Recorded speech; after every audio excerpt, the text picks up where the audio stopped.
Foram à praia? Não. O Márcio eu sei que foi. Muito bem, gente. Bom, vou perguntar, então vou fazer algumas pausas. As nossas singelas reflexões, elas cobrem, digamos assim, um espectro temático muito grande, não? Porque os problemas atuais são muitos, não são poucos, não é? Então, a proposta é que façamos, digamos assim, como que a doutrina espírita entende as causas desses problemas, porque nós vamos perceber que a raiz, a gênese desses problemas, muito embora sejam todos eles distintos, mas eles têm a mesma origem, né? E também tratarmos das soluções. Eu acho que mais que os problemas, as soluções, elas também são imprescindíveis, né? E aí, no segundo momento das perguntas, a gente pode até entrar de maneira mais específica numa questão ou outra. Podemos fazer assim? Então tá, vamos lá. Bom, Emmanuel, esse grande benfeitor espiritual, na década de 90, para ser mais específico, em 1990, ele vai ditar uma página ao médium Francisco Cândido Xavier, uma página de extraordinário valor. A página se chama Nas Convulsões do Século XX. Essa página se encontra na obra Sentinelas da Luz, que foi editada pelo Centro Espírita União, lá de São Paulo. Naquele momento, de maneira geral, a humanidade ela respirava. Por quê? Porque nós passamos desde o final da Segunda Guerra Mundial, que terminou em 1945, por um período extremamente conturbado. Havia a ameaça atômica, a ameaça de uma nova guerra de caráter muito mais explosivo do que as duas que aconteceram anteriormente, a Primeira e a Segunda Guerra, porque estávamos, naquele momento, dominávamos a energia nuclear e de maneira um tanto quanto perversa, colocamos este instrumento a serviço do morticínio. Havia dois blocos ideológicos naquele momento em que, no ano de 1989, então muito no século XIX, né, gente? Acontece, portanto, o final da Guerra Fria, né? A Guerra Fria foi um termo cunhado pelo Winston Churchill, primeiro-ministro britânico, no momento da Segunda Guerra Mundial, porque dizia ele que era uma paz quente ou uma guerra fria. O termo Guerra Fria pegou, né? Portanto, a humanidade respirava.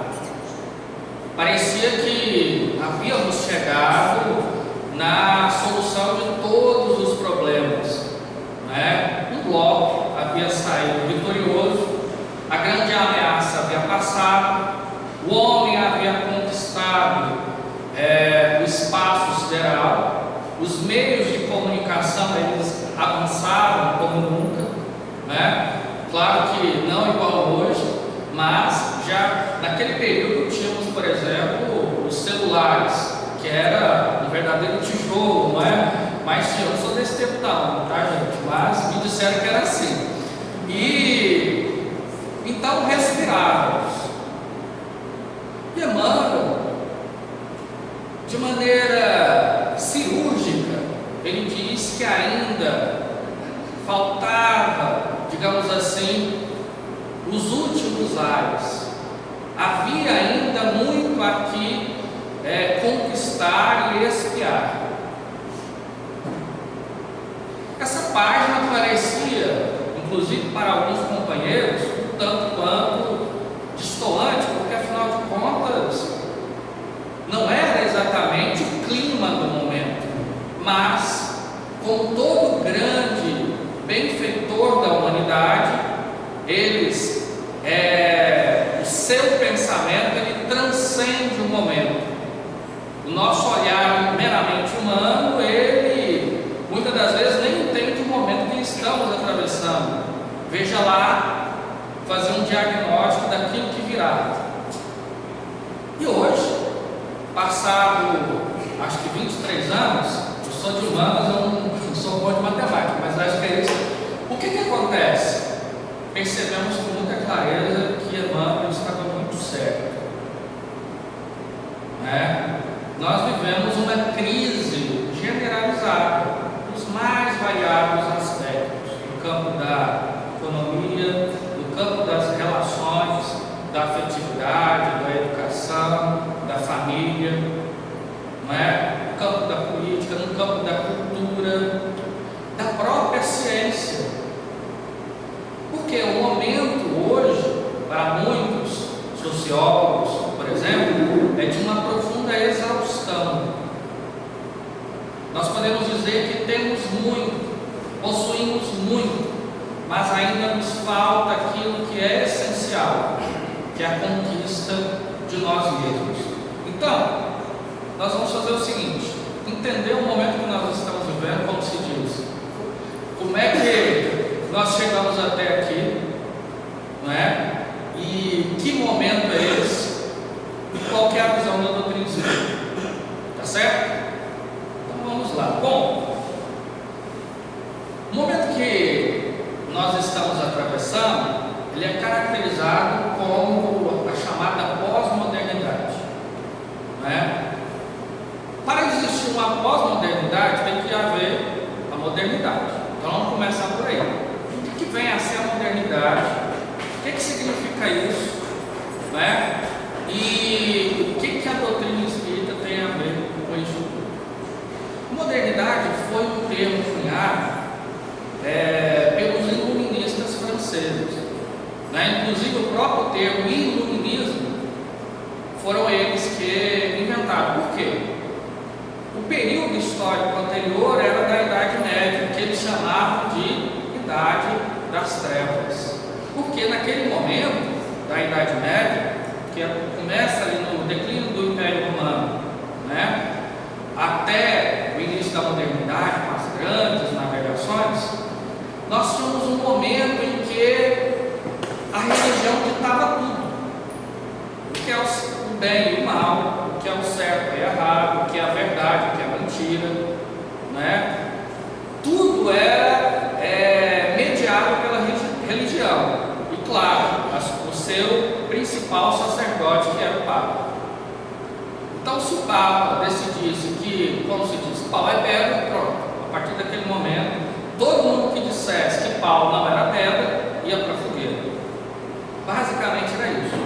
Então, no início da modernidade, foi todo um esforço para que novamente começássemos a pensar de maneira autônoma.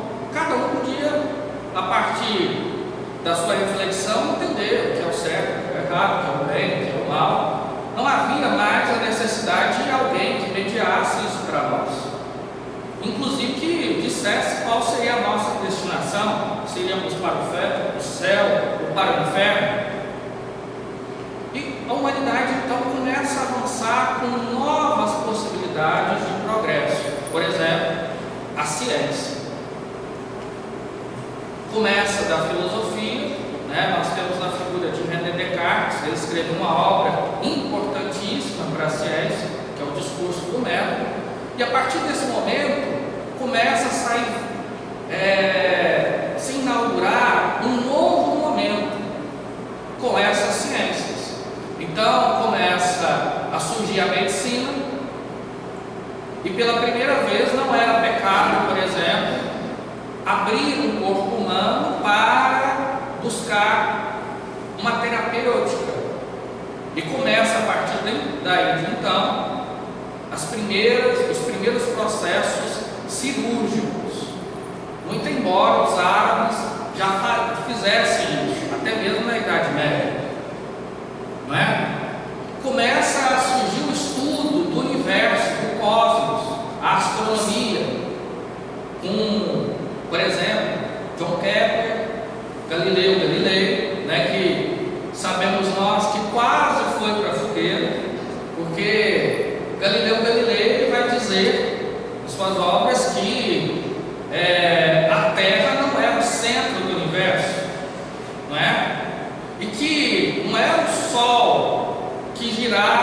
da terra, mas o contrário.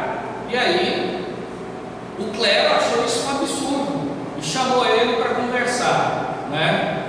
E pediram então que ele voltasse atrás.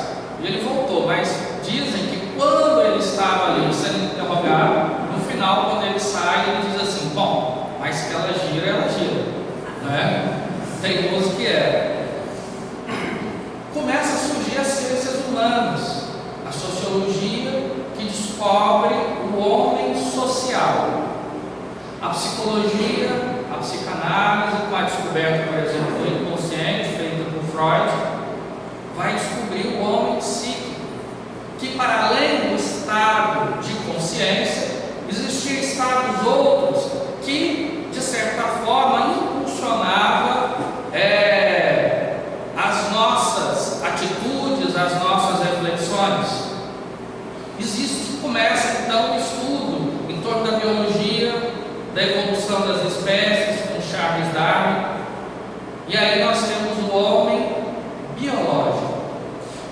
E a partir de então, grandes descobertas vão ser empreendidas pelos homens e pelos profetas modernos que eram cientistas. Nós teremos na Inglaterra, com a Revolução Inglesa, ou melhor, a Revolução Industrial, as primeiras linhas de trem, que se antes demorava assim semanas para, por exemplo, deslocar de Dover, que ficava ali no litoral norte da Inglaterra até a capital, né, Londres, demorava semanas, isso podia se fazer em um dia.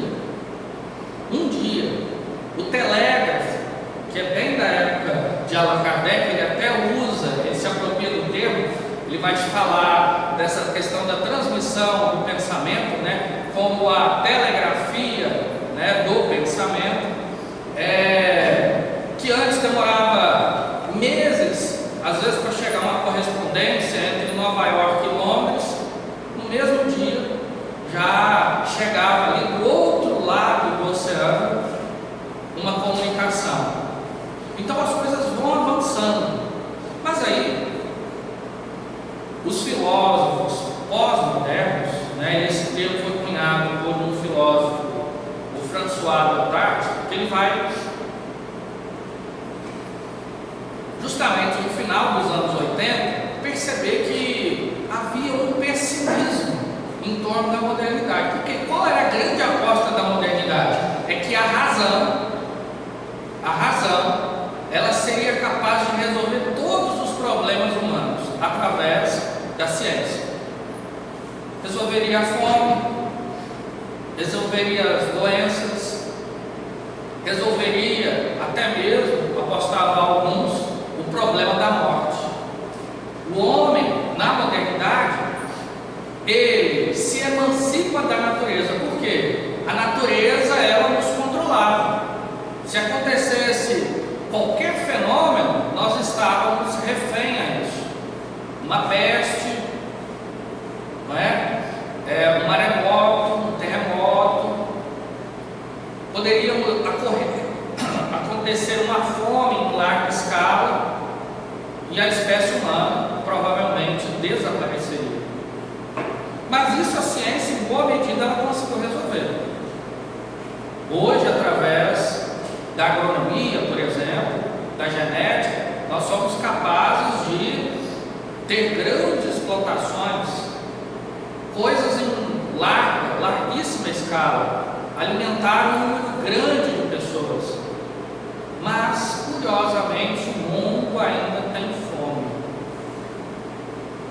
Imaginávamos eles que resolveríamos o problema das guerras. Por quê? Se observava que a guerra era um fenômeno que acontecia por disputas de poder que estava muito relacionado à condição da existência, por exemplo, de uma nação. Uma nação, por exemplo, se via ameaçada, ela atacava. Hoje foi mais ou menos o que aconteceu com a Alemanha na Primeira Guerra Mundial. Mas se percebeu, nesse período da pós-modernidade, que isso não aconteceu. E hoje, atravessamos não só uma guerra entre a Ucrânia e a Rússia, mas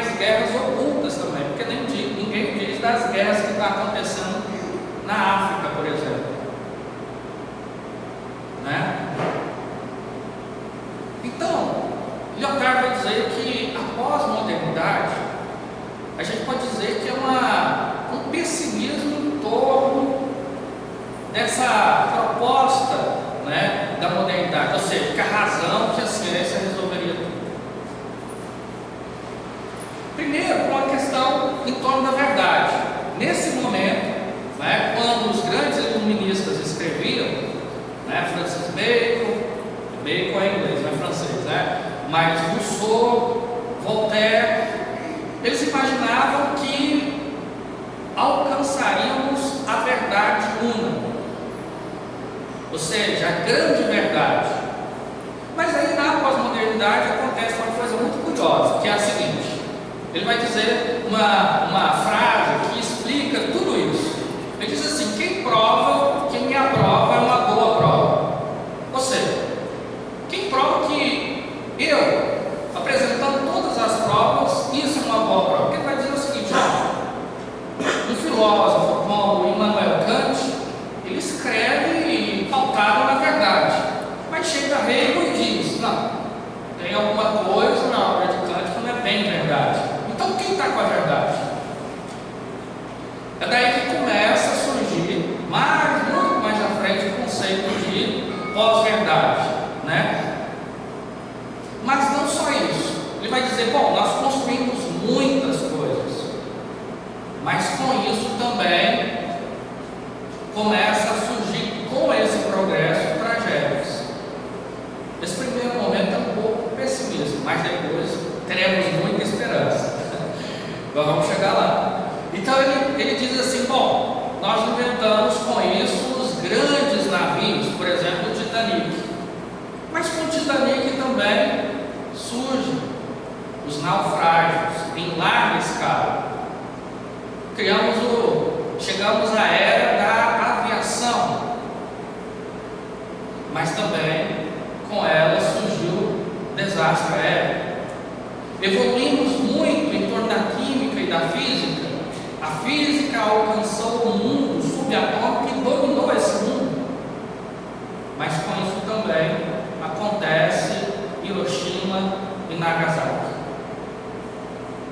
Então, a pós-modernidade, que é justamente esse momento que estamos atravessando, para muitos é esse momento em que as promessas da modernidade, ou seja, que a razão, a ciência resolveria tudo, não foi exatamente uma verdade. E que momento é esse, portanto? Nós nos encontramos num processo de exaustão, né? Por quê? Hoje temos capacidade de consumir muito. Se a questão de, eu diria, 40, 50 anos atrás, porque eu sou da roça, sou do interior de Goiás. Então, chegava domingo, nós íamos à feira para fazer escambo. Minha avó, meu filho, tem uma galinha aqui, você troca lá por um pedaço, sei lá, carne de porco, por aí, né? E hoje nós vamos ao supermercado, tem tudo, né? Nós nunca tivemos tanto, mas ao mesmo tempo há esse vazio existencial, né? Se nós possuímos muito, a grande questão é que ainda nós não nos possuímos. Porque hoje nós damos um valor muito mais às coisas, ou seja, à forma, do que à essência, né? Há um filósofo alemão que diz uma coisa muito curiosa, assim, que nesse momento que ele chama de coisificação, há um fetichismo, que é o quê? As coisas parecem que ganharam vida e as pessoas parecem que se tornaram o quê? Objetos. Eu me recordo que um pouco antes da pandemia,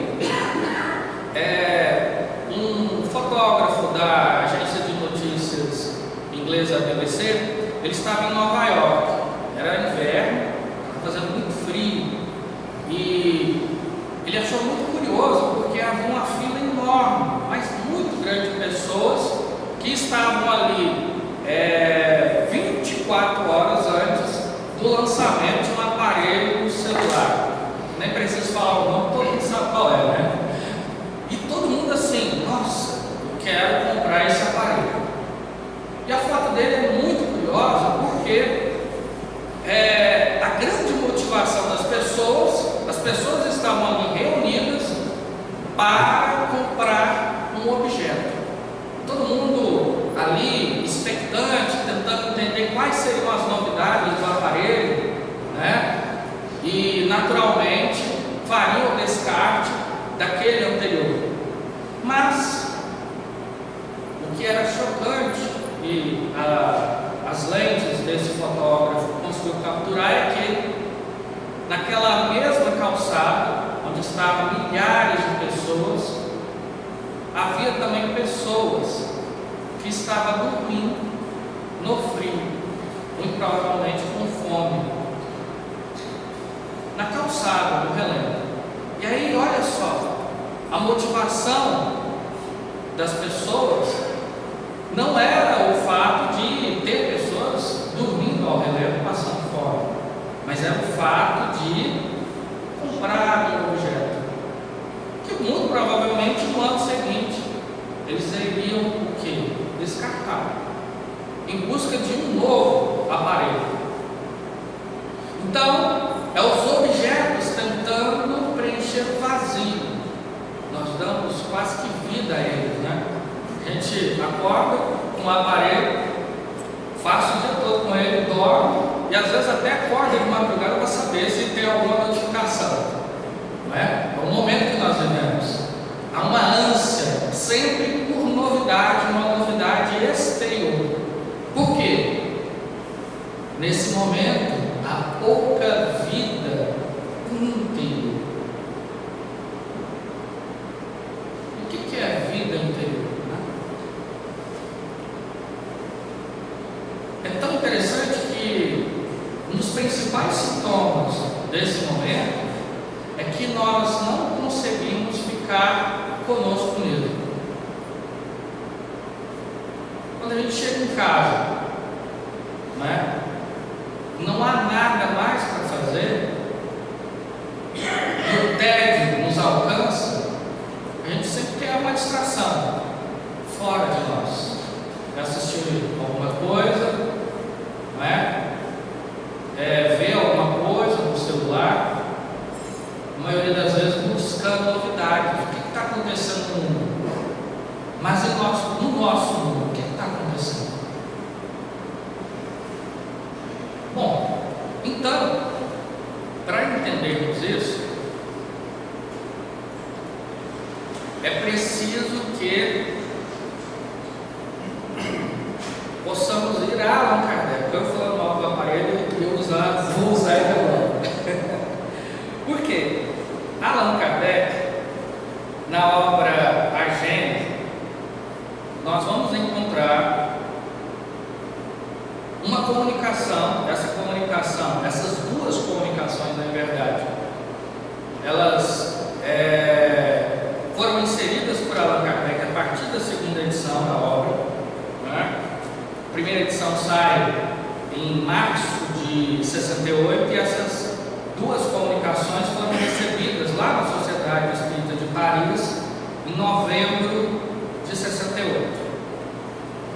E elas são por demais atuais, porque elas dão conta daquilo que vem a ser uma das coisas que já há anos e anos vem atravessando a nossa humanidade, que é a crise. E sem dúvida nenhuma, quando nós falamos dos problemas atuais, nós enxergamos crises para todos os lados. É crise conosco, é crise com o outro, é crise na humanidade. E é justamente isso que esses dois espíritos, o Argo e o Dr. Derry, vão apresentar para Allan Kardec. E eles vão dizer que, em verdade, isso acontece com todo o processo da criação. Para isso, nós precisamos nos apropriar de três princípios que estão ali nas leis morais, na terceira parte de O Livro dos Espíritos, que é a lei de progresso, a lei de conservação e a lei de destruição. O resultado entre conservação e destruição pode parecer estranho, mas o resultado é progresso. Daqui a gente já pode perceber o seguinte: então significa que crise não é exatamente uma coisa ruim, mas pelo contrário. Então, e isso vai acontecer em todos os processos da criação, desde o macro, né, com o universo, com o cosmos, com as galáxias, né, com os sistemas planetários, com os planetas, até os processos mais ínfimos. Há esse processo de destruição, melhor dizendo, de conservação, de destruição. E nessa transformação nós temos o quê? Progresso. Então vamos acompanhar o pensamento primeiro do doutor Diário. Ele diz assim, as nebulosas reagem sobre as nebulosas. Ele está dizendo que há um processo de interação, de ação e reação em tudo na vida, tudo. Inclusive nas estruturas maiores, né, como as nebulosas. Os sistemas reagem sobre os sistemas, como os planetas reagem sobre os planetas, como os elementos de cada planeta reagem uns sobre os outros, e assim sucessivamente até o átomo. Daí, em cada um, as revoluções locais ou gerais, que só parecem perturbações, porque a brevidade de uma vida mal permite que se vejam seus efeitos parciais. A matéria orgânica não poderia escapar e as influências, as perturbações que ela sofre podem, então, alterar o estado físico dos seres vivos e determinar algumas dessas doenças que atacam de maneira geral as plantas, os animais e os homens. Como todos os flagelos, essas doenças são para a inteligência humana um estimulante que a impede. Passamos uma pausa aqui. Vocês perceberam que no pós-Covid muita coisa mudou? Quem usava aqui, quem fazia reuniões virtuais aqui antes da pandemia? Uma pessoa. E depois da pandemia? Pois é, né? Outra coisa, vejam vocês, nunca tivemos uma pandemia de um caráter tão global, né? Na Idade Média, no final da Idade Média, no início da modernidade, aconteceu uma pandemia, a peste negra. Morreram milhões e milhões de pessoas, né? Só que o mundo era menos povoado, muito menos povoado. Aconteceu nesse período da peste negra que cidades simplesmente foram varridas, não existiam mais, porque todo mundo morreu, né? Foi-se descobrir uma vacina para a peste negra, a peste bubônica, né? Quase mais de 400 anos depois. Mais de 400 anos depois, nós descobrimos uma vacina. E o Covid? Olha como foi rápido, né? Então, isso que o Dr. Warren diz é uma verdade. Mas, por sua vez, a matéria orgânica reage sobre o espírito. Ou seja, se um sistema planetário reage sobre o outro, se um átomo reage sobre o outro, isso significa dizer que há um processo de ação e reação. Mas também a matéria reage sobre o espírito, assim como o espírito reage sobre a matéria. Esse, por seu contato e sua ligação íntima com os elementos materiais, também sofre influência que modificam suas disposições, sem, contudo, e tirar o livre-arbítrio. É claro, né? Alguém pediu para ter Covid? Eu não, mas aconteceu. E a gente foi transformado por isso. Vocês acham que vocês são os mesmos, né, do que antes da Covid? Todo mundo, nossa, gente, parece que, primeiro, uma questão de tempo. Às vezes é até difícil. Isso foi antes, foi depois da Covid, né? A gente fica assim. Por quê? Nós somos atravessados por isso, né? Agora, isso tirou de nós o livre-arbítrio. Cada um fez o que quis, né? Nesse momento. Teve aqueles que fizeram isolamento, teve aqueles que fizeram, enfim, né? Cada um fez sua escolha. Então, isso mostrando o quê? O livre-arbítrio, né? Que superexcitam ou retardam a sua atividade e, por isso mesmo, distribuem para o seu desenvolvimento. A efervescência, agora isso que nos interessa, olha só que interessante. A efervescência que, por vezes, se manifesta em toda uma população, entre os homens de uma mesma raça, não é uma coisa fortuita. Olha só que interessante. Já viu que às vezes você olha essa gente que bagunça, parece que está tudo errado, parece que há aquela efervescência, as coisas estão tão agitadas, está tudo mudando tão rápido. O que ele está querendo dizer? Que isso não é obra do acaso. A efervescência que por vezes se manifesta em toda uma população, entre os homens de uma mesma raça, não é coisa fortuita, nem o resultado de um capricho. Tem sua causa nas leis da natureza. Então, essas transformações que nós observamos no mundo, elas obedecem leis. Leis. Essa efervescência, a princípio inconsciente, que não passa de um vago desejo, uma aspiração indefinida por algo melhor. Será que é esse momento que a gente vive? A gente olha e fala, nossa, alguma coisa tem que mudar para melhor. Aí pergunta, mas o que? Não sei. Mas eu acho que é muita coisa, porque do jeito que está, não dá. Então essa aspiração que ele está dizendo, a princípio inconsciente,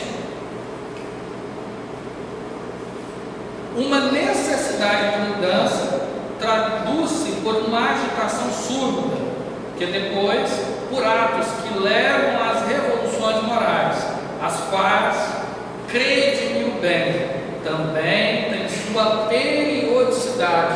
Olha só que interessante. Então essas coisas que a gente está vendo no mundo, e aí começa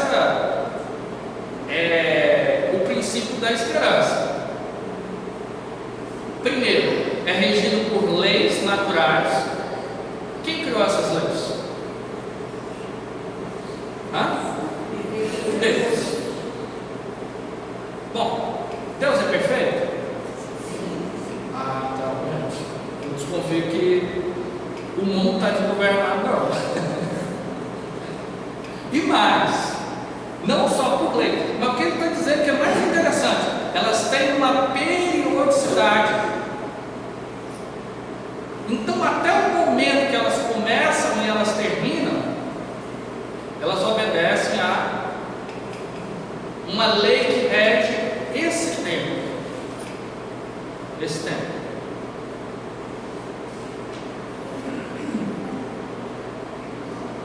Só para evidenciar esse ponto. Depois, por atos que levam às revoluções morais, as quais crede o bem, também tem sua periodicidade, como as revoluções físicas. Revolução física é um conceito bem de lá de trás, né? Que na verdade nada é quando a gente fala de mudanças físicas no globo, né? Essas mudanças que acontecem no globo. Muitas das vezes esses terremotos, maremotos, até isso obedece a leis. Porque tudo se encadeia. Se a visão espiritual não fosse circunscrita pelo véu material, veríeis essas correntes fluídicas características que, semelhantes a milhares de fios condutores, ligam as coisas do mundo espiritual ao mundo material. Quando se vos diz que a humanidade chegou a um período de transformação e que a Terra deve elevar-se à hierarquia dos mundos, não vejais nessas palavras nada de místico, mas ao contrário, a realização de grandes leis fatais do universo, contra as quais se quebra toda a má vontade humana. Então, o momento que ele está vivendo, a gente pode dizer que é o seguinte: é como se fosse, quem já fez obra em casa? Fizeram? Você olha assim, aí você chega lá um dia, está tudo empoeirado, entulho para todo lado. Aí quem não entende o propósito pode falar: gente, mas que bagunça, né? Que bagunça. Está tudo fora do lugar, empoeirado, cheio de entulho, sujeira. Mas o que é isso? Nós estamos vendo só a lei de destruição, não é? Que na verdade isso acontece conosco. Existe uma relação entre conservação e destruição, não só nos fenômenos da natureza, mas conosco. Vocês são os mesmos quando eram crianças? Não. Quando eram jovens? Eu ainda estou jovem, então tenho, né? Desse problema. Também não, né? Quem é? E hoje? E hoje? Por quê? A gente vai mudando tanto ao longo da vida. Leon Denis, ele tem um conceito para isso na obra O Grande Enigma. Ele chama da lei circular. O espírito ele vai mudando na encarnação, ou melhor dizendo, na reencarnação, organicamente, né? Infância, juventude, a idade adulta, mas também no campo das ideias. Quanta coisa a gente pensava e depois a gente muda. A gente vai se transformando. Então, a gente passa um período imaginando que aquilo é o certo a se fazer na vida. Aí depois vem a vida, né? A vida gosta de fazer isso, né? E mostra: olha, isso está errado, muda aí. Colado, essa gente aí que se entende com a vida. Aí a gente entra em crise. A gente fala assim: gente, e agora? O que eu faço? Isso aconteceu na relação entre Saulo e Paulo, né?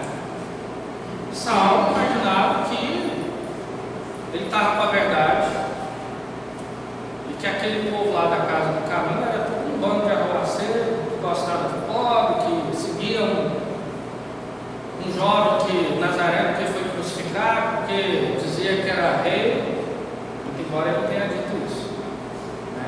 Bem porque ele deixou bem claro que o reino dele não era deste mundo, mas ele pregava um novo reino. Aí de repente ele cai do cavalo e ele percebe que ele estava cego, e aí ele muda, e assim é com a gente. Então com a humanidade também é a mesma coisa. Eu vou pegar um trechinho só da comunicação agora sim do Dr. Berg, que ele diz o seguinte: tendo chegado a um desses períodos de crescimento, a humanidade terrena está plenamente há quase um século no trabalho de transformação. Isso aqui é muito interessante. Por quê?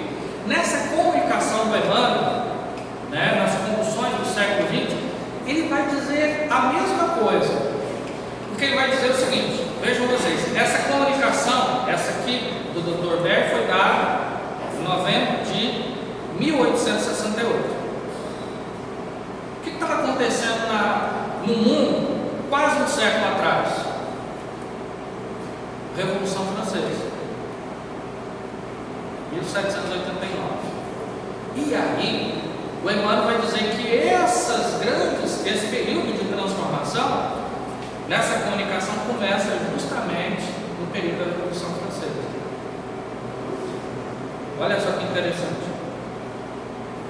É por isso que ela agita por todos os lados, preso de uma espécie de febre, e como que movida por uma força invisível, até que retorne o equilíbrio sobre novas bases. Ou seja, essa relação entre destruição e conservação. Primeiro parece que está tudo sendo destruído. Minha avó, ela dizia: meu filho, parece que as coisas estão tão diferentes. Na minha época era tudo tão diferente. Agora eu olho para o mundo e não reconheço nada. E aí depois a humanidade chega num momento de estabilidade. É isso. Quem a vir, então, achará muito mudada em seus costumes, em seu caráter, em suas leis e em suas crenças. Não é isso que a gente está passando, gente? A gente vê isso hoje de uma geração para outra. Eu olho os costumes, por exemplo, do meu filho, nossa, é tudo tão diferente. O jeito que eles brincam hoje é diferente da forma como brincavam nos tempos atrás. A forma como eles, da educação, como eles estão na escola, é muito diferente. Antigamente eu não podia nem falar, né, na escola. Hoje em dia é um estímulo para isso. Então, as coisas estão mudando. E isso obedece a leis. Em suas crenças, numa palavra, em todo o seu estamento social. Uma coisa que vos parecerá estranha, mas que não deixa de ser rigorosa verdade, é que o mundo dos espíritos que vos rodeia sofre o contragolpe de todas as formações que agitam o mundo dos encarnados. Digo mais, ele aí toma parte ativa. Olha só. Então, tudo que acontece no mundo, do outro lado, no mundo espiritual, eles também se ressentem disso. Mas aí ele diz ainda: digo mais, eles tomam parte ativa dessas transformações. Isto nada tem de surpreendente para quem sabe que os espíritos são unos com a humanidade, que dela saem e dela devem voltar. É, pois, natural que se interessem pelos movimentos que se operam entre os homens. Então, gente, sem dúvida nenhuma, no momento que nós estamos atravessando, a gente olha para o mundo, é como se houvesse uma grande destruição. É aquele exemplo que nós havíamos dado. É como se a casa tivesse ido abaixo e as coisas estão empoeiradas. Mas isso não é obra do acaso. Está obedecendo o quê? A leis.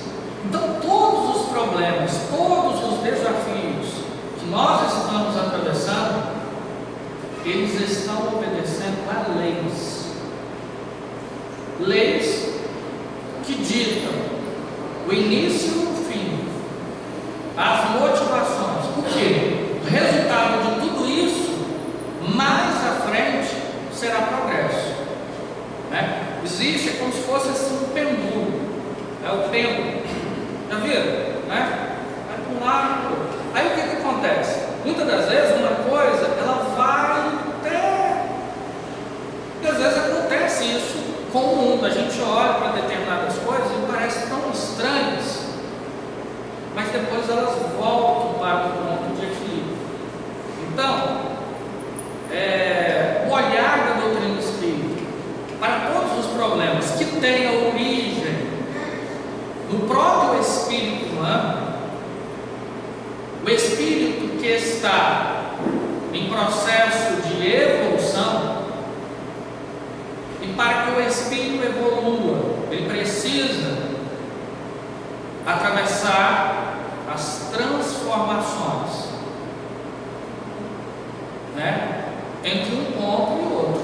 O que é evolução? Sair de um ponto e alcançar outro. No meio do caminho, naturalmente, nós vamos encontrar vários desafios. Vários desafios. Mas todos esses desafios, eles são naturais. Portanto, não há porquê do pessimismo, né? Mas para a esperança, muita esperança.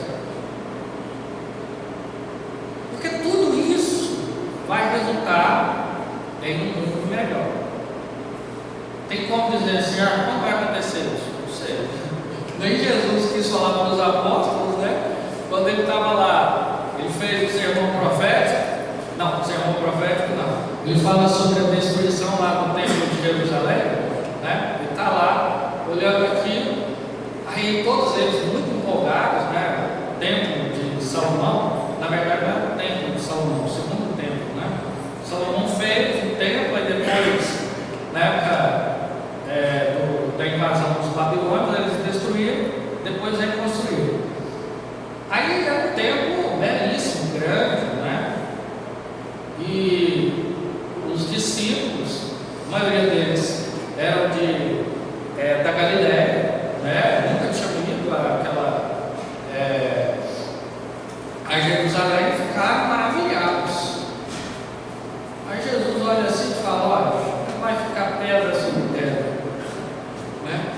É até difícil, porque se olhar assim para cima, ó, cada bloco de pedra, né? Aí eles questionam a Jesus: mas quando acontecerá isso? Né? Que a gente gosta de saber, né?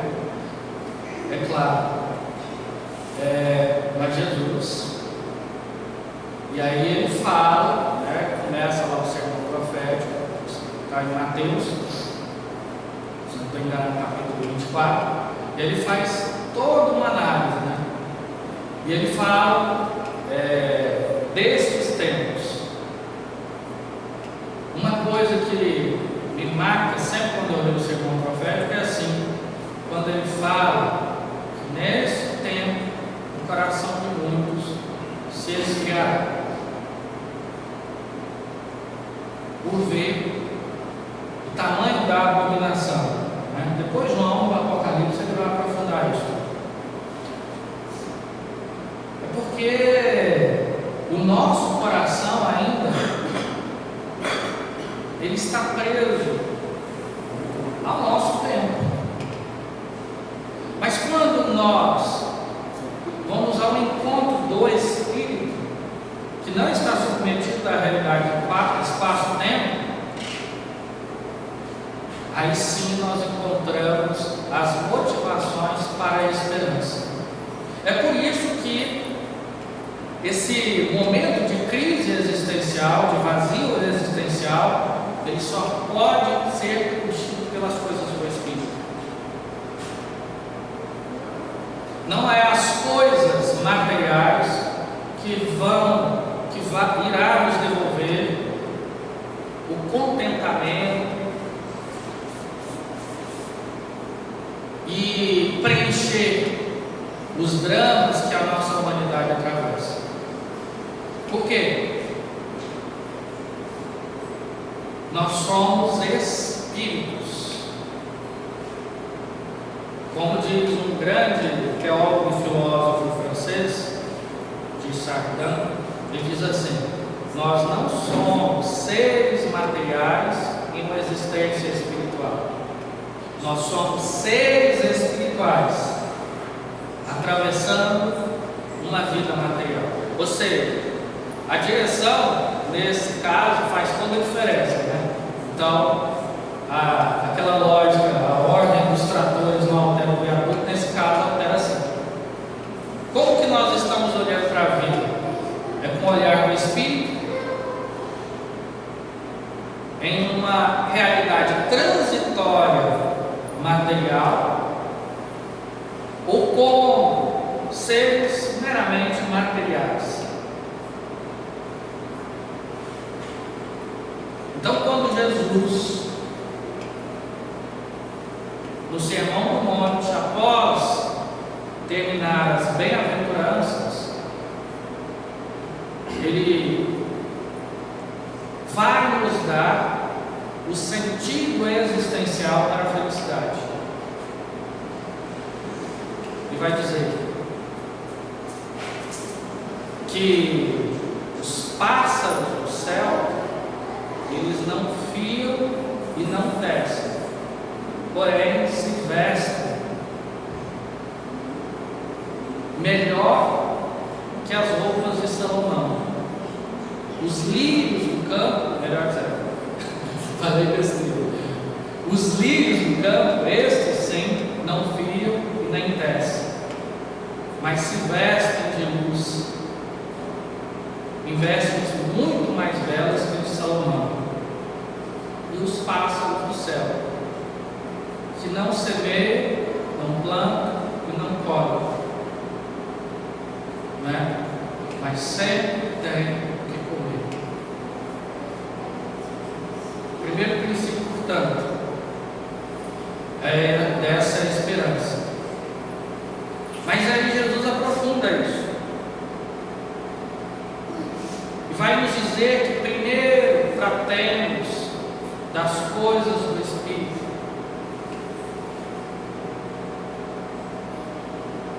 Porque nem só de pão vive o homem, né? E aí é o quê? O que nós estamos dando valor na nossa existência? Isso não significa dizer, gente, que portanto nós temos que esquecer as coisas materiais, né? Não é isso. Mas encontrar o equilíbrio entre espírito e matéria, entre céu e terra. É o caminho do meio. Porque nos momentos de grandes transformações, e me parece que isso caracteriza o momento, nós precisamos desse equilíbrio, dessa tranquilidade. Mas isso nós só podemos encontrar dentro de nós. E muitas das vezes, para nos encontrar, é preciso atravessar aquilo que dos grandes nomes da cristandade, São João da Cruz, ele chama de a noite escura da alma. Essa coragem de olhar para dentro de si. Porque, para fecharmos, uma das coisas que mais nos atravessa hoje é a distração.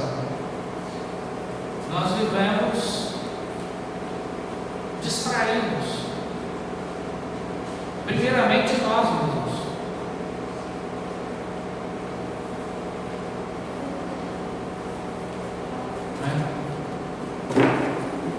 Distraídos daquilo que é essencial.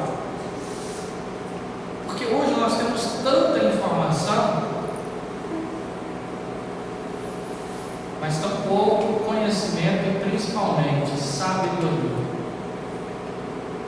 Então, para que possamos nos encontrar, é preciso que tenhamos coragem de nos reencontrar com a vida. E para reencontrar com a vida, é preciso que nos entendamos como espíritos. Para entender o porquê estamos aqui. Para saber o que fazer e para onde ir. Muita paz. Gente, calma aí. Desculpa. Eu estava quase esquecendo. O que acontece? eu colaboro com o Espiritismo.net. É uma casa espírita virtual. E no próximo final de semana nós vamos fazer um congresso espírita no Rio, né? Que vai acontecer ali no Hotel Pródigo, que é do lado do Aeroporto Santos Dumont, né? E o tema é contemporaneidade, o espiritismo e os problemas atuais. Quem tiver interesse, o nosso amigo Paulo está lá na frente com esse marca-página, que vocês inclusive podem pegar, né? E ali tem o endereço do site para acessar e buscar informações e quem sabe participar. Vai ser uma alegria tê-los lá conosco, tá bom? Então é isso. Então, pessoal, a gente vai dar um intervalo de 20 minutos, uma frente lá fora, e a gente vai deixar aqui também a prancheta com a caneta. Então, quem quiser, não quiser na hora fazer a pergunta direto com o Gustavo, pode redigir a pergunta nas folhas de papel e a gente depois vai trazer para ele e comentar para a gente. Tá legal? Então, são convidados aí para a frente. 15 a 20 minutos. Alguma dúvida? Sim. Claro.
Há um tempo para todo mundo, em cima do céu, embaixo na terra. Aí fala, há o tempo para a alegria, há o tempo para sorrir, há o tempo para chorar, há o tempo para dançar, há o tempo, enfim, há o tempo para a vida, há o tempo para a morte. Então, no mundo tem um tempo. A grande questão é que, como nós estamos nesse momento que tudo é de imediato, eu quero comer uma coisa, eu peço, né? Minutos depois está chegando. Hoje em dia, pesquisar uma coisa é muito rápido, fazer uma viagem também, tudo se acelerou. Então, nós estamos vivendo um novo tempo, onde tudo está acelerado. Só que a consciência do Espírito, ela não é assim. Ela não obedece a essa agilidade que nós estamos vivendo. Ela tem um tempo muito próprio. E isso é uma das coisas que tem gerado tanta ansiedade na gente, é justamente isso. Porque o tempo das coisas não é o tempo do Espírito. E aí a gente tem que fazer escolha. Em qual tempo a gente vai se conectar, né? Então esse é o primeiro ponto. Nós estamos vivendo esse tempo de transformação e sem dúvida nenhuma as coisas também estão acontecendo muito rápido, né? Eu me informei também em história. Eu tinha um professor que tinha um carinho muito grande, o Paulo André. Ele dizia assim pra gente que o historiador ele nunca entende o seu próprio tempo. Ele precisa do tempo para entender seu tempo, né? Então assim, quando a gente está vivendo as coisas desse momento, a gente só vai entender mesmo o que foi isso lá na frente. E é por isso que a gente tem que ter uma certa humildade. É a seguinte questão: muitas das vezes nós imaginamos que já temos o conhecimento de tudo. A gente já sei de tudo, né? Assim, por exemplo, a gente olha para as coisas e os conceitos espíritas nós temos que tomar um cuidado, porque senão a gente reduz eles. Porque senão a gente olha para as coisas e tudo é explicado por uma coisa. Eu vou dar um exemplo para chegar no ponto. Me recordo que assim, mais ou menos uns 10 anos atrás, estava começando esse negócio de fake news, não sei o quê. Aí saiu uns vídeos aí de internet, essa coisa toda. Um garotinho assim, uns 5 anos, mais novo que o Murilo. E aí ele estava tocando, estava lá no piano tocando, não sei o quê. Aí muitos portais espíritas falaram assim: ó, reencarnação, esse menino é a reencarnação de Mozart, de Beethoven, já falaram que era disso, daquilo, explicou tudo. Aí dias depois descobriu que era o quê? Fake news. O pai do garoto estava tocando o piano, o menino só estava ali, né? Olha só. Aí, como é que a gente fica? Reencarnação explica isso? Não. A gente tem que ter cuidado. Então, um ponto interessante: o Espiritismo é uma das melhores ferramentas para entendermos a realidade e a vida. Mas a gente tem que, assim, o grande ponto do Espiritismo é o seu método. Como que Kardec explicava os fenômenos espíritas?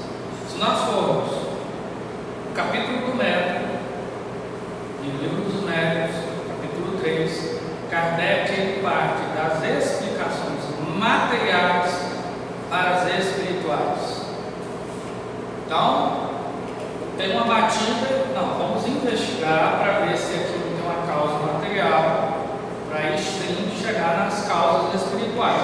Agora, claro que há pessoas que, frente a questões espirituais, eles vão buscar explicações materiais, aí caem na fantasia também, né? Então, esse momento que nós estamos vivendo, o Espiritismo, ele é uma excelente ferramenta para explicar. É um momento de intensas transformações. E o que acontece? Quando a gente observa a história, essas transformações à luz do Espiritismo, a gente percebe uma coisa coisas parecem que as mudanças, elas acontecem em um tempo maior, aí depois aquilo vai encurtando cada vez mais. Já perceberam isso? Quer ver? A Idade Média durou quanto tempo? 1000 anos. Praticamente as coisas não mudavam. Um camponês, ele nascia camponês, o seu filho seria camponês, o seu neto, seu bisneto, e por aí vai.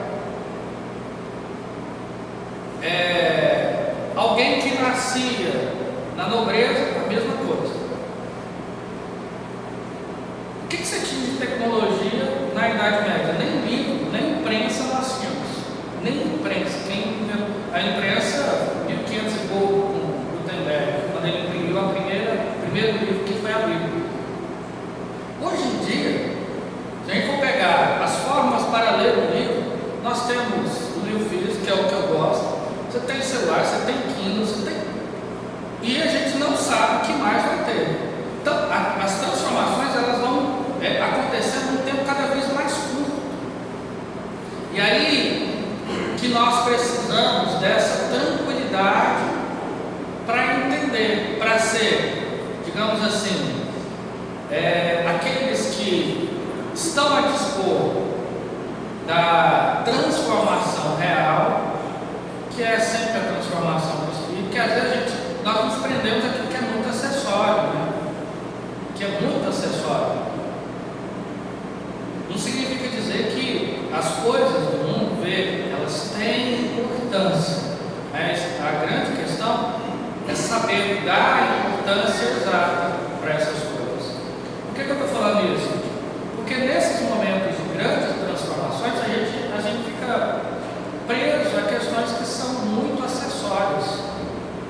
E a gente perde aquilo que é essencial, né? E é por isso que nós vivemos hoje um momento de muita intolerância com muita coisa. Por quê?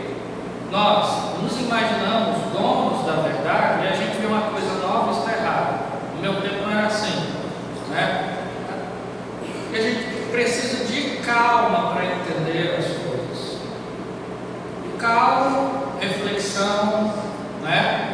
Porque senão a gente só vai sendo reativo na vida. E a gente precisa ser ativo, aqueles que cooperam, aqueles que estão dispostos de fato a servir, e não só, né, de destruir.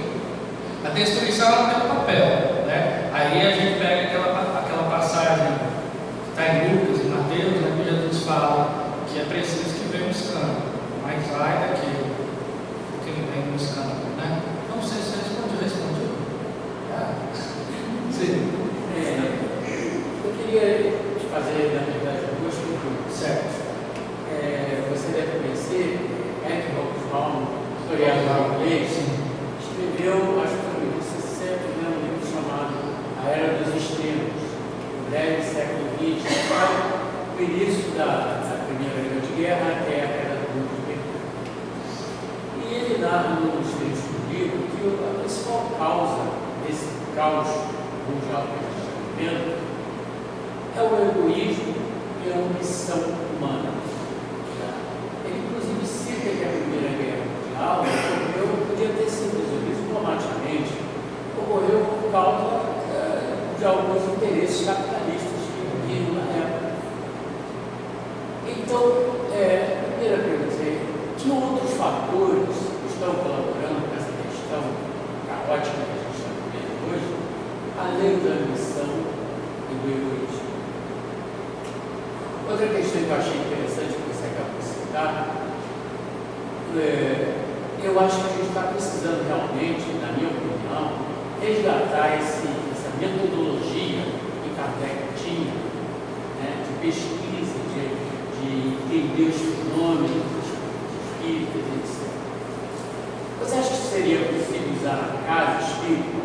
Porque a gente está vivendo uma situação dentro do movimento, surgiu o Haroldo da falou que se a gente não mudar a estrutura mais para porque você tem hoje as pessoas com preguiça de estudar e alguns que respondem tudo. Né? Você tem gente no movimento que nem responde qualquer coisa, eles não conhece a palavra, a frase não sei. Respondem tudo, eles sabem de tudo. E estou colocando coisas às vezes absurdas. Né? Então, está havendo, inclusive, um movimento das pessoas querendo resgatar essa metodologia de Kardec, esse sentido. Mas acho que tem como a gente usar isso, né, na casa espírita também, né, ou dentro de um formato público, que a gente possa analisar essas questões de forma mais parecida com a que Kardec fazia. São duas questões, né? Bom, primeiro, gosto muito do Gustavo. Eu acho que ele, em síntese, é isso. Toda a experiência humana, o egoísmo está muito presente. O Herculano Pires tem uma obra chamada Curso Dinâmico de Espiritismo. É um trabalho póstumo, né? Muito bacana. Que é um capítulo chamado A Função Espiritual do Egoísmo. Que, nossa, ele é muito interessante porque ele é provocativo. Porque a gente sempre fala assim, olha, o egoísmo ele é algo ruim. Sim. Aí ele vai dizer que o egoísmo, quando nós pensamos dentro do princípio de evolução, ele teve o seu papel no início do princípio da evolução do espírito. Ou seja, nós, há 10 mil anos atrás, não dava para cobrar, né, daqueles que ainda viviam nas sociedades caçadoras-coletoras, que fossem altruístas, porque eles pensavam o quê? O seu clã, né? Então a gente pensava na nossa sobrevivência. Pouco a pouco, o egoísmo ele foi se tornando alguma coisa que não tinha mais uma função. Isso é interessante porque todas as experiências que nós atravessamos, elas partiram de leis divinas, não é? Só que as leis, muito embora elas sejam imutáveis, a forma como o espírito interage com essa lei, ela vai mudando, de maneiras que o egoísmo ele vai se transformando ao ponto de não mais ter uma necessidade, é o momento que nós vivemos, não é? Então, quando nós pensamos de um ponto de vista assim, histórico, os grandes problemas que nós estamos atravessando, sem dúvida, a razão, ela está no egoísmo. Nós ainda, e aí nós podemos ver outros pontos, que uma das coisas também que não há mais necessidade, né, é a questão da violência. A violência, ela está relacionada a um instinto de conservação e de defesa, né? Quando nós falamos de evolução, rapidinho, todo processo evolutivo, nós fazemos síntese da fase anterior, mas nós já estamos prontos para uma nova fase. O que eu estou querendo dizer com isso? O Espiritismo entende que o princípio inteligente ele vai atravessando sucessivas fases de evolução: mineral, vegetal, animal, hominal, né? É onde nós estamos. Então, na fase anterior, animal, o instinto ele imperava. Aí chega determinadas espécies, elas, além do instinto, elas começam a ter aquilo que André Luiz, em Evolução em 2 Mundos, vai chamar de pensamento espasmódico, ou seja, um pensamento por espasmos. Não é contínuo. O pensamento humano ele é contínuo. Eu posso até, eu quero parar de pensar, não dá. Só o fato de dizer que eu não quero pensar, eu já estou pensando, né? E aí, por que eu estou falando isso? Porque, naturalmente, nós ainda, muitas das vezes, estamos presos a determinados elementos que eram extremamente naturais na fase anterior, né? Tem como dizer assim para um macaco, olha, você tem que ser altruísta, muito embora, né, instintivamente eles aceitam, mas Esse é o grande ponto, né? Mas eles vão defender o lado deles. Agora, nós estamos chegando ao momento que nós temos que pensar como humanidade, né? Na obra anterior do Roosevelt, dessa coleção, a Era dos Impérios, ele fala da formação dos Estados Nacionais. Antigamente a gente só pensava assim, não, é o meu país. Mas agora nós estamos chegando ao momento que nós precisamos pensar de maneira global. Porque um que afeta um, afeta o outro.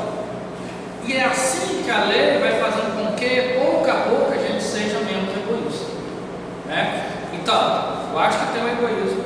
E eu acho também que há muito da nossa animalidade ainda, né? Dos nossos interesses pessoais. E essa violência está muito ligada ainda ao instinto. Então, tem um filósofo que eu gosto muito, chamado Luc Ferry, um filósofo francês. Ele escreveu um livro belíssimo, chamado A Revolução do Amor. Revolução do Amor. Um livro extraordinário, essa obra. E ele fala que nós precisamos de um novo humanismo. Um humanismo que humanize as pessoas, todas, né? E esse humanismo, ele tem que ser centrado no amor, nas relações, né?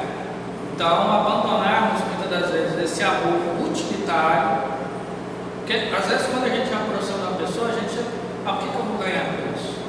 Né? Tem um sociólogo polonês, Zygmunt Bauman, que ele fala da modernidade líquida. Por que líquida? Porque nada é feito para durar, a gente não consegue pegar, as coisas escorrem na nossa mão. E assim, por exemplo, as amizades. Muitos de nós aqui têm amizades que, né, do início da vida até o fim. Mas hoje em dia, as pessoas só interagem. Hoje está aqui, amanhã não. Às vezes nas redes sociais, se eu não gosto mais daquela pessoa, e a gente faz isso, como se as pessoas fossem descartáveis, né? E não são. Então a gente precisa desse novo humanismo. E eu não tenho dúvida que a mensagem do Mestre Nazareno, né, é, digamos assim, a síntese para essa nova humanidade que virá, né? Não temos dúvida, mas a gente precisa disso. Bom, a questão do método. Leon Denis, na obra O Invisível, ele tem um capítulo chamado Ciência e Espírito. Nesse capítulo ele diz uma coisa que é muito forte, muito forte.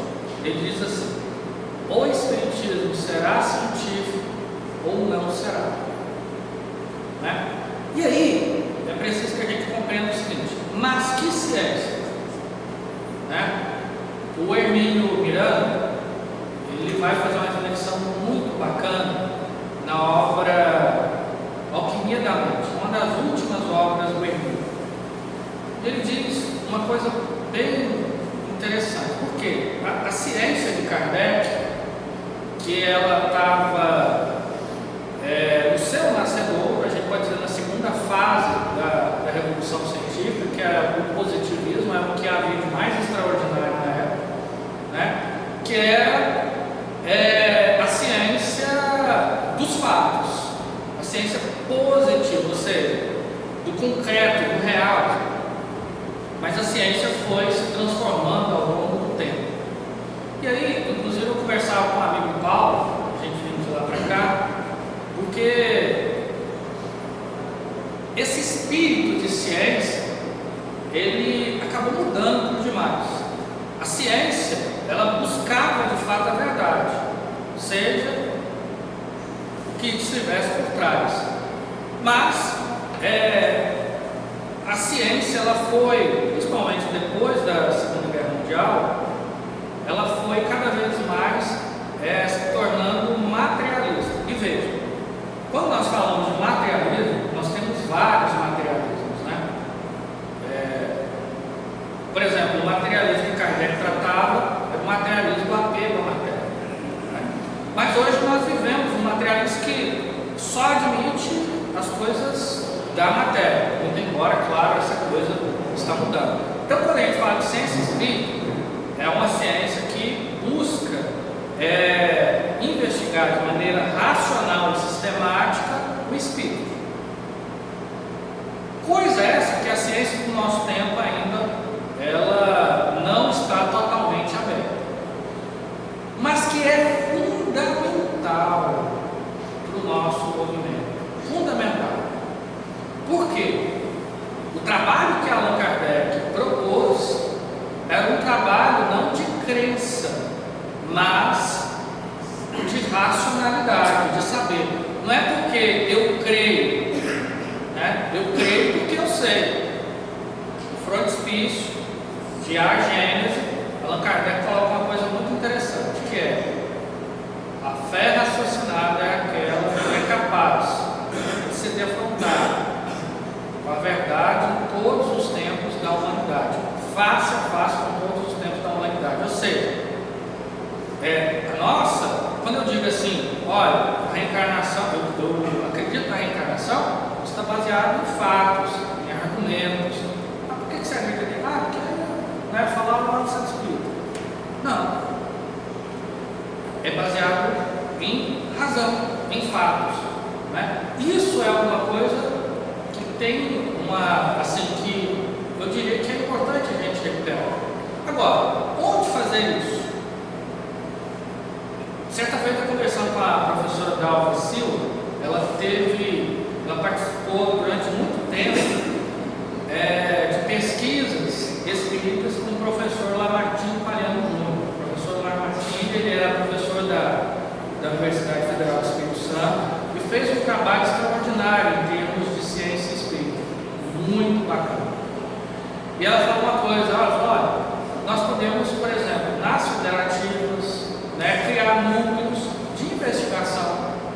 Isso é importante, porque veja, nós tivemos um período que se fazia essas pesquisas, essas investigações. Período pós-kardeciano, nós tivemos nomes assim muito relevantes. William Crookes foi um químico que descobriu o talho, por exemplo, um elemento, nem sei o que é isso, mas não sei que ele fez isso. Charles Echec foi Nobel de Fisiologia, enfim. E esse pessoal procurava investigar as coisas do espírito de maneira sistemática. Isso tem uma importância. Por quê? Para muitas pessoas que são céticas, isso cumpre um papel. E essas pessoas também não são merecedoras do conhecimento espiritual, não é? Sem contar que é isso, Allan Kardec tinha essa visão. E mais que isso, quando a gente fala das comunicações mediúnicas, Allan Kardec entendia que um princípio revelado por um espírito era a opinião de um espírito. Para se tornar um conhecimento espírita, tinha que ter um caráter universal, daquilo que ele chamou do controle universal do ensino dos espíritos, né? Então, isso é urgente a gente fazer isso, né?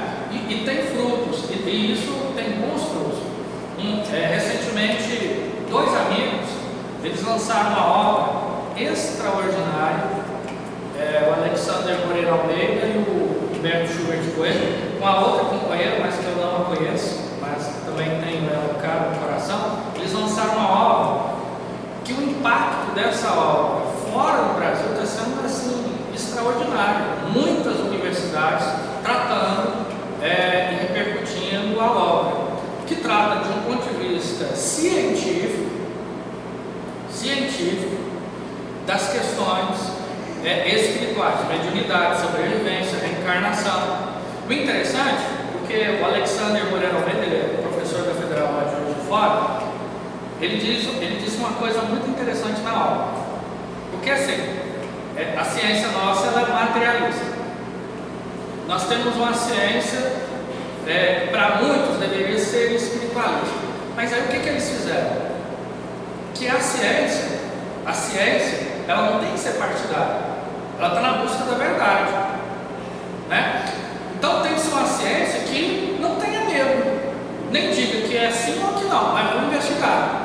E investigando se descobre, né? Nós temos aí já muitas universidades, por exemplo, investigando reencarnação, principalmente a turma da medicina, né? Universidade da Virgínia, a Universidade dos Estados Unidos, tem um departamento dedicado há mais de 60 anos a investigar a reencarnação. Começou com o professor Ian Stevens, hoje tem a liderança lá do professor Tim Douglas. E tem se descoberto. E a gente pensa o seguinte, gente, vocês imaginam o impacto da demonstração desses fenômenos, que eles são reais. Olha quanto que vai se mudar. Vocês imaginam assim, no campo do pensamento, alguém que interagindo com a questão anterior, que pensa assim, bom, eu vou pensar, eu vou acumular porque, é meu direito, né? É meu direito, enquanto tem gente passando fome. Aí ele pensa assim, bom, mas aí depois eu vou voltar, né? E aí, o que eu faço? Então, o que eu vou deixar para o mundo? Às vezes a gente começa a ser altruísta até por egoísmo.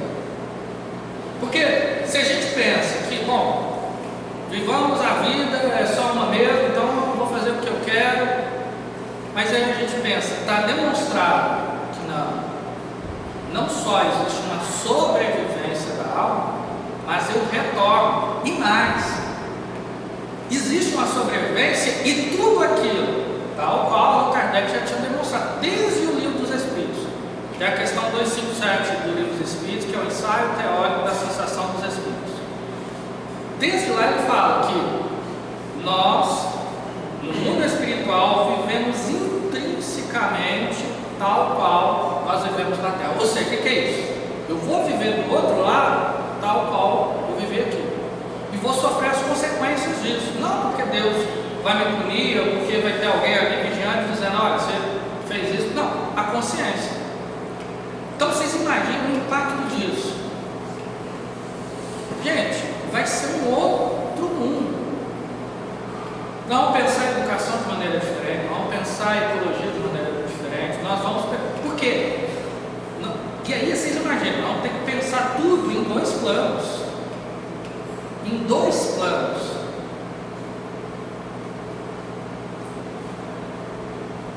E de maneira, aquilo que Kardec fala lá no Evangelho segundo o Espiritismo, no capítulo 5,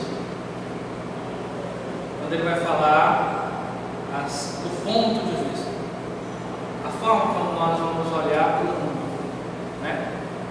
Vai ser muito diferente. Então, esse tipo de pesquisa, ele tem um valor extraordinário. E todos aqueles que têm condição, né, vale muito a pena se esforçar para isso. Tem um grupo que se dedica a isso, né, o Enlib, que inclusive aconteceu semana passada.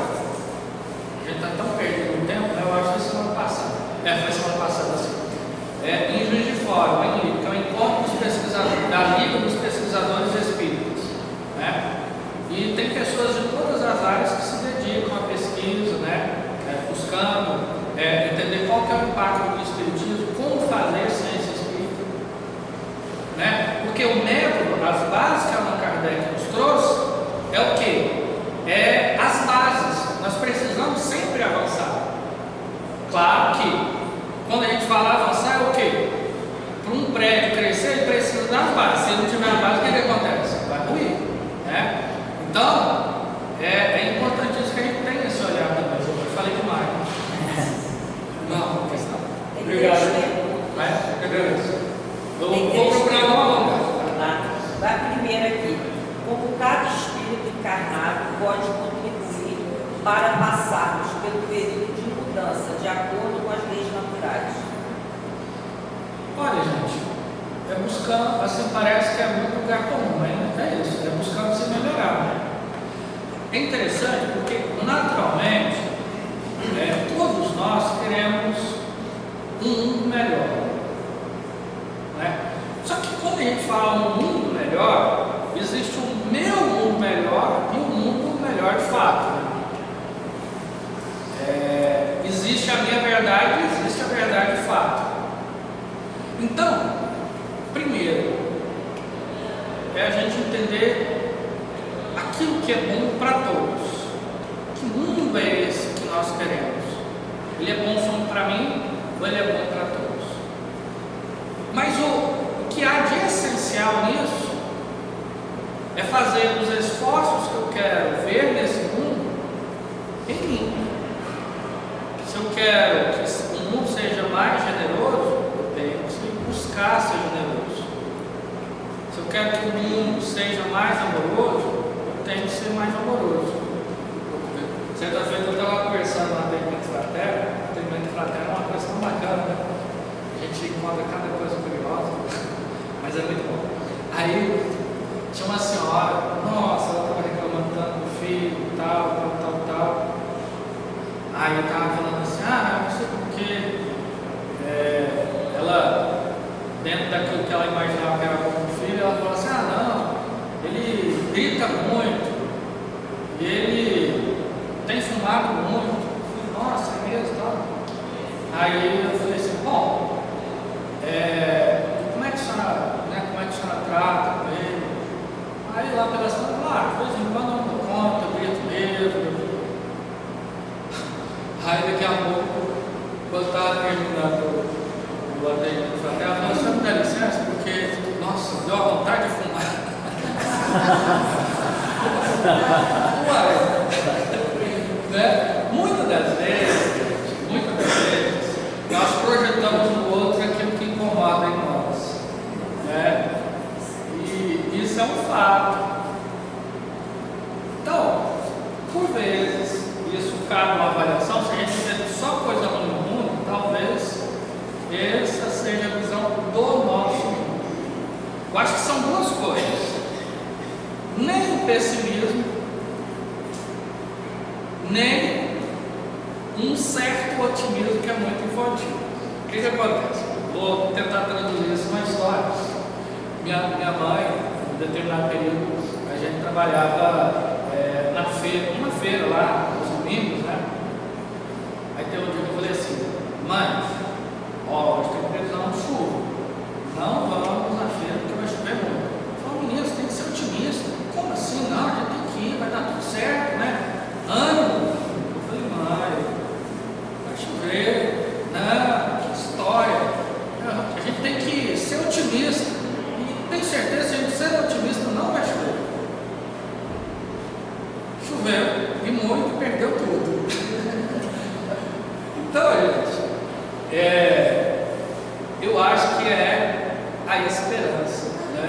O Mariano Suassuna, ele tem uma entrevista dele que eu acho barata. É o autor lá do Alto da Cabeça, né? Ele fala assim que não gosta nem do pessimista nem do otimista, mas ele é um grande esperançoso, porque é assim, a esperança, ela é um valor espiritual que faz a gente ser racional, realista. Bom, as coisas estão lá, essas coisas, tudo bem, mas significa que vai ficar ruim para sempre? Claro que não. É uma coisa da vida. A vida tem isso, tem um momento que está bom, tem um momento que não está bom, né? E não é por isso que a gente vai ficar sempre infeliz. Agora também a gente pode ser aquela pessoa, né? Aquele pessoal que tudo está bom. Mas o pessoal ali tinha uma coisa que eu achava, eu confesso que até me incomodava, né? No momento da pandemia, muita gente morrendo, não, gente, tá tudo bem, tá tudo certo. Mas, gente, como assim? O povo tá morrendo, vocês não estão. Não, mas está nas mãos de Deus. Aí a gente pode colocar tudo na conta de Deus, né? Coitado dele. A gente tem que ser racional. Significa que não dá para ser esperançoso no momento de crise? Claro que dá, gente. Claro que dá, né? Mas não querer ver as coisas, aí também é um problema. Então, eu nem sei por que eu estou falando isso, mas eu acho que tem sempre um caminho do meio, né? Tem uma outra pergunta aqui, não é minha não, tá? Chegou aqui. Até onde a religião se torna um obstáculo ao bom senso e à razão de cada indivíduo?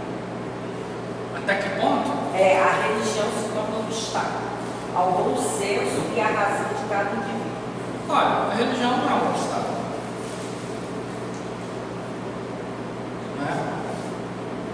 Mas aí a gente precisa perguntar, que religião? Eu acho que esse é o ponto. Nós vivemos uma transformação no campo da religião. O no campo da religião.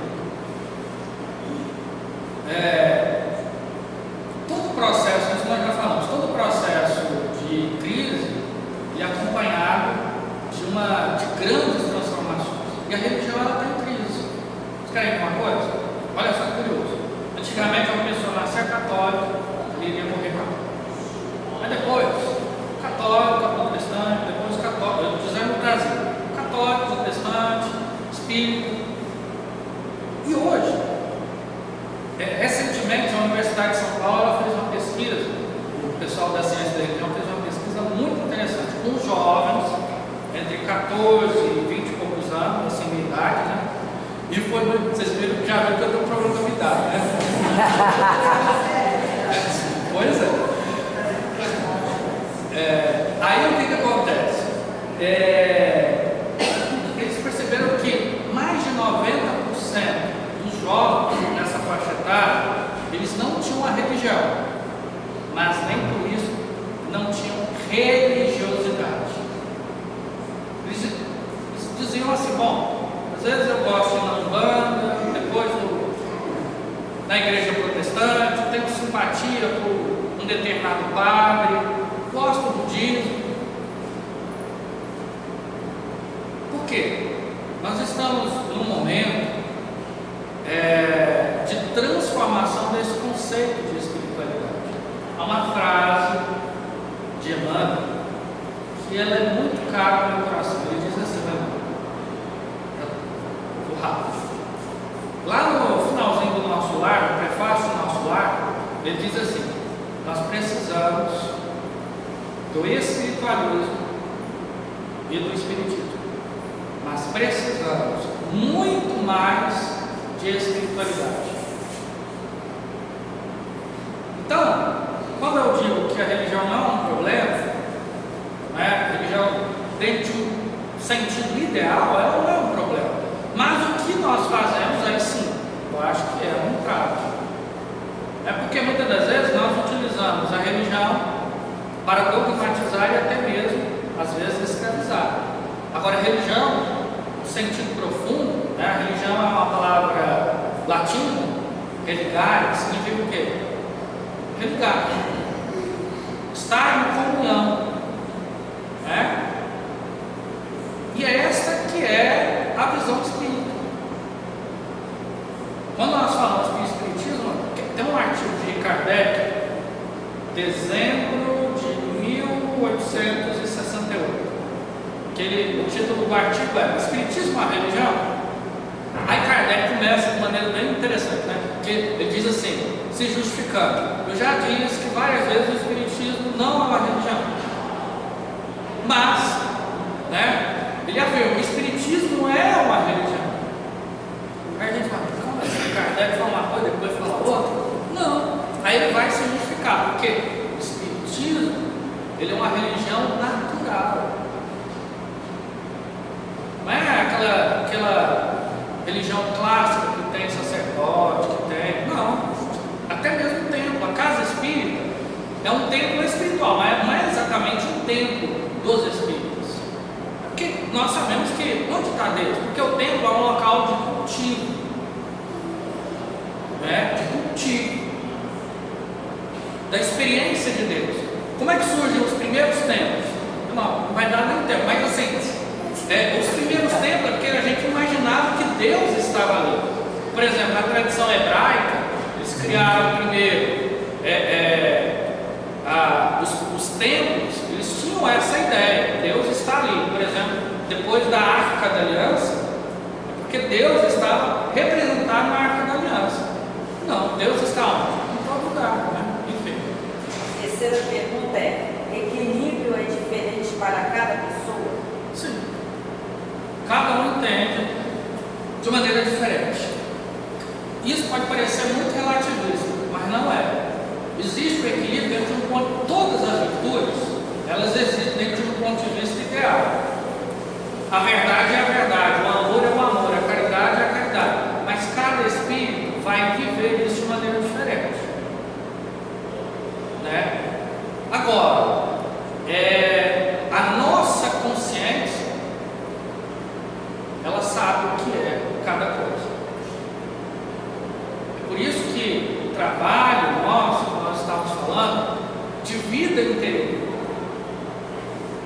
quais são os valores que eu cultivo? E mais, por que eu cultivo esses valores? Porque se nós não temos medo, na verdade, são perguntas que nós temos que fazer. Né? Então, cada um vai cultivar o equilíbrio de maneira diferente? Vai. Mas a nossa consciência, quando nós a consultamos, nós sabemos exatamente o que é. E mais, aquilo que nos cabe. Porque às vezes o equilíbrio que cabe para o outro não cabe a mim. Porque a experiência dele é uma, a minha é outra. Né? Um tem uma família muito difícil, a minha é muito tranquila. Mas no trabalho já é mais difícil para mim, para ele não. Entende? Até que a gente alcança o estado ideal de cada virtude, a gente vai experienciando ela na vida em fases diferentes, em locais e momentos diferentes. Podemos encerrar? Vai ficar sua pressa? Tá. Que pena, né? Já vamos terminar. Então, em primeiro lugar, queria agradecer ao Thiago, que veio lá do Rio de Janeiro, uma dificuldade imensa, porque o companheiro Jailton queria trazer hoje, né? Teve que fazer uma cirurgia de emergência de pedra dos rins. Aí o Thiago conseguiu um outro companheiro, o Paulo, que está lá fora, para conseguir trazê-lo. Então foi uma experiência muito difícil, mas olha, gratidão. Seminário maravilhoso. E queria também agradecer a cada um de vocês que deixaram sua residência, poderiam estar fazendo diversas coisas num dia maravilhoso de sol, mas escolheram estar aqui conosco. Então, gratidão também a cada um de vocês. Gratidão também a essa espiritualidade amiga que preparou todo esse banquete espiritual para nós. Então, vamos encerrar o nosso seminário. Outros virão. Eu pedi o Thiago para fazer a prece de encerramento.